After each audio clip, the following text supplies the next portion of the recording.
Nabi Zakaria alaihissalam adalah kaum Bani Israel yang hidup di Palestina dan lahir pada tahun 91 sebelum Masehi.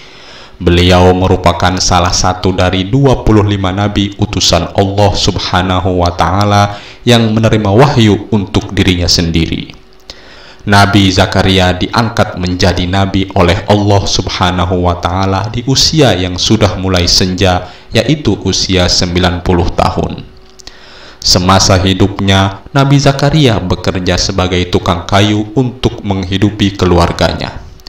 Nabi Zakaria adalah nabi termasyhur yang merupakan keturunan dari Nabi Sulaiman alaihissalam. Nama istrinya yaitu Al-Yahbi, yang berasal dari keluarga Nabi Harun alaihissalam. Nama lengkap istri Nabi Zakaria adalah Ilyasha binti Fakud bin Qabil. Nabi Zakaria dan istrinya yang sama-sama keturunan Nabi lalu memiliki anak yang juga diutus oleh Allah Subhanahu wa Ta'ala sebagai nabi, yaitu Nabi Yahya alaihissalam. Semasa hidupnya, Nabi Zakaria juga berperan sebagai pelindung dari Maryam, yaitu ibunda Nabi Isa alaihissalam. Beliau adalah wali dari Hekal. Nabi Zakaria alaihissalam adalah sosok yang menjaga, mengasuh, dan merawat Maryam, ibunda Nabi Isa alaihissalam. Beliau merawat dan menjaga Maryam beserta istrinya.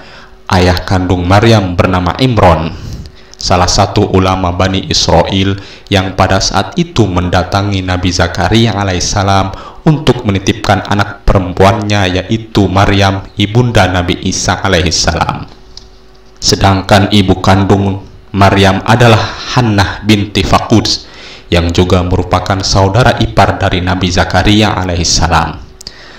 Maryam diasuh dan dirawat oleh Nabi Zakaria dan istrinya sejak Maryam masih kecil. Meskipun bukan anak kandung, Maryam diperlakukan dengan penuh kelembutan dan kasih sayang oleh Nabi Zakaria dan istrinya. Bentuk kasih sayang kepada Maryam salah satunya adalah membuatkan tempat beribadah khusus untuk Maryam di Baitul Maqdis. Ruang khusus untuk Maryam melakukan ibadah yang dibuatkan oleh Nabi Zakaria alaihissalam bernama mihrab. Hal tersebut menjadikan Nabi Zakaria alaihissalam sebagai orang pertama yang tercatat dalam membuat mihrab. Pada saat kehadiran Maryam di keluarga kecil Nabi Zakaria, waktu itu Nabi Zakaria alaihissalam masih belum memiliki keturunan dari hasil pernikahannya dengan Al-Yahbi. Itulah salah satu alasan mengapa Nabi Zakaria alaihissalam dan istrinya sangat senang dengan kehadiran Maryam dan memperlakukannya layaknya anak kandung sendiri. Nabi Zakaria berdakwah pada kaum Bani Israel di Palestina. Cobaan yang diberikan oleh Allah Subhanahu wa Ta'ala terhadap Nabi Zakaria adalah beliau yang tak kunjung memiliki keturunan. Padahal usia Nabi Zakaria dan istrinya saat itu sudah senja.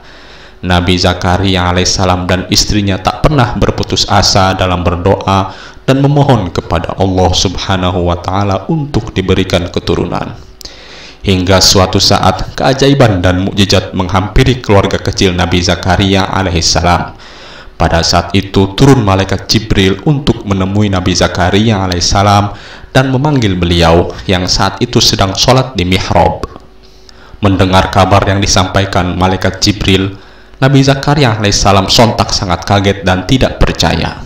Ternyata meskipun istri Nabi Zakaria alaihissalam adalah seorang yang mandul dan mereka telah mencapai usia senja, ternyata Allah Subhanahu wa Ta'ala memberikan mukjizat dengan mengabulkan doa mereka. Nabi Zakaria alaihissalam selanjutnya mengucap syukur kepada Allah Subhanahu wa Ta'ala sebagai bentuk terima kasih karena doanya selama ini yang dipanjatkan dikabulkan oleh Allah Subhanahu wa Ta'ala.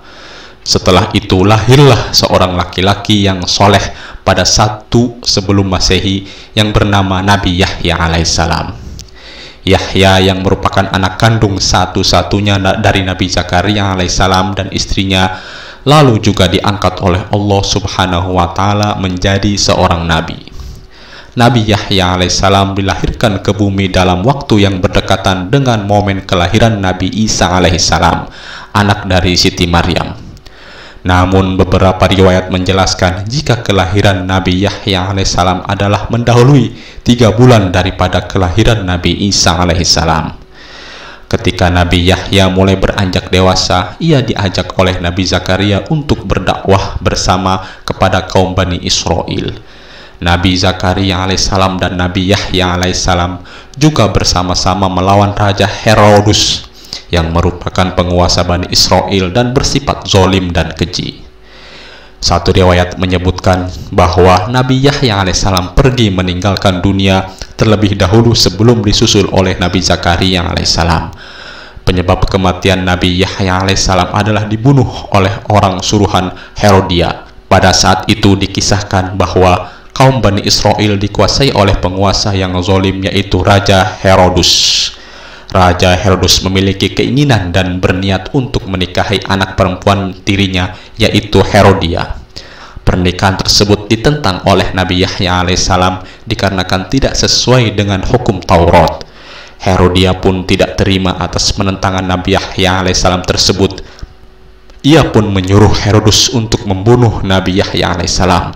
Nabi Yahya alaihissalam pun ditangkap, dipenjara, dan dibunuh sesuai permintaan Herodia. Ketika kabar kematian Nabi Yahya alaihissalam sampai ke telinga ayahandanya, yaitu Nabi Zakaria alaihissalam, dan mengetahui bahwa Allah telah menghukum pembunuhnya dengan mengubur mereka hidup-hidup, maka selanjutnya Nabi Zakaria alaihissalam pun melarikan diri menuju sebuah kebun di Baitul Maqdis.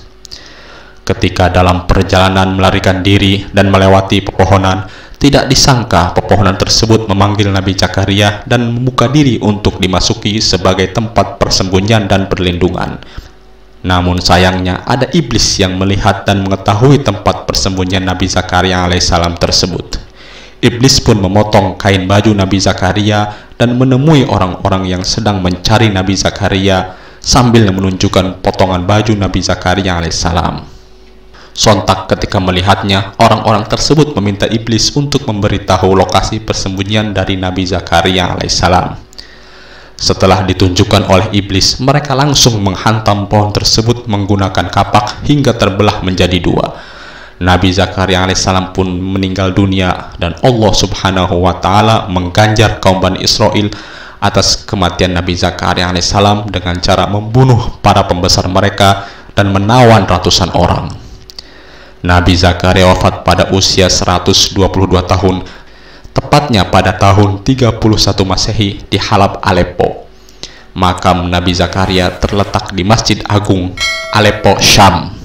Pendapat lain mengatakan bahwa makam Nabi Zakaria di dalam runtuhan gereja Horbet Midras di landasan bukit barat daya Yerusalem.